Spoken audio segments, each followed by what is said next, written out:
നമസ്കാരം. റെയിൽവേ സ്റ്റേഷനിലെത്തിയ നമ്പൂതിരി തീവണ്ടിക്ക് കൈ കാണിച്ചു. ആദ്യത്തേത് നിർത്തിയില്ല, രണ്ടാമത്തേതിനും മൂന്നാമത്തേതിനും കൈ കാണിച്ചു, അതും നിർത്തിയില്ല. ഒടുവിൽ ആരോ പറഞ്ഞപ്പോഴാണ് നമ്പൂതിരി അറിയുന്നത് എല്ലാ ബോഗിക്കും കൂടി ഒറ്റ ഡ്രൈവറാണെന്ന്. ഈ നമ്പൂതിരിയെ ഓർത്തത് മന്ത്രി മുഹമ്മദ് റിയാസിൻ്റെ ഒരു ഫേസ്ബുക്ക് പോസ്റ്റ് കണ്ടപ്പോഴാണ്.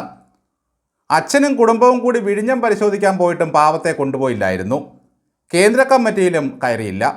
ഇപ്പോഴിതാ വിഴിഞ്ഞം തുറമുഖം ഉദ്ഘാടന വേദിക്ക് താഴെ ഗോവിന്ദനും ബാലഗോപാലിനുമൊപ്പം കുനിഞ്ഞു നിന്ന് സെൽഫി എടുത്തിട്ട് കരയുകയാണ്.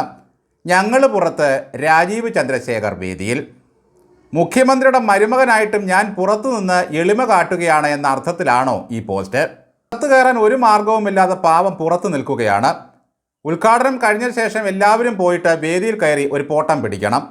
അമ്മാശൻ്റെ ഇച്ഛാശക്തിയെപ്പറ്റി പറഞ്ഞുകൊണ്ട് വേണം അത് പോസ്റ്റാൻ. സദസ്സിൽ കമലേട്ടത്തിയും ബാലഗോപാലനും ഗോവിന്ദനും മുൻനിരയിൽ തന്നെ ഇരിക്കുന്നുണ്ട്. അതിനൊപ്പം നിന്നാണ് റിയാസ് പോട്ടം പിടിച്ചത്. എല്ലാവരും പിണറായി വിജയൻ്റെ ഇച്ഛാശക്തിയെപ്പറ്റി പറയുന്നുണ്ടെങ്കിലും ഗോവിന്ദൻ മാഷിൻ്റെ ശക്തിയെപ്പറ്റി ആരും ഒന്നും പറയുന്നില്ല. പിണറായി എത്ര പെട്ടെന്നാണ് ഒരു തുറമുഖം പൊക്കിക്കൊണ്ടുവന്നത്. എന്നാൽ ഗോവിന്ദൻ സ്വപ്നം കണ്ട കേരയിൽ ഇതുവരെ വന്നിട്ടില്ല. ഗോവിന്ദൻ മാഷിൻ്റെ ചെവിയിൽ സകല സമയവും ഒരു മൂളക്കമാണ്. 34 ട്രെയിൻ അങ്ങോട്ട്, 34 ട്രെയിൻ ഇങ്ങോട്ട്. ചായ കുടിക്കാൻ പോലും സമയം കിട്ടില്ല, പിന്നല്ലേ അപ്പം തിന്നുന്നത്. ഞങ്ങൾ സദസ്സിൽ എന്ന് പറഞ്ഞത് കമലേട്ടത്തിയുടെയും റിയാസിൻ്റെയും കാര്യമാണോ എന്നറിയില്ല. കാരണം ഈ ഫാമിലിയുടേതാണ് ഇപ്പോൾ തുറമുഖം. കമ്മീഷനിങ്ങിന് മുമ്പ് ആ വന്ന വരവ് കണ്ടില്ലേ? രസം ഇതൊന്നുമല്ല. പിണറായി നാട്ടിലെ സകല പിള്ളേരെയും കൊണ്ട് സ്വന്തം പടമടിച്ച ബനിയൻ ധരിപ്പിച്ച് സൂംബ നൃത്തം ചെയ്യിച്ചു.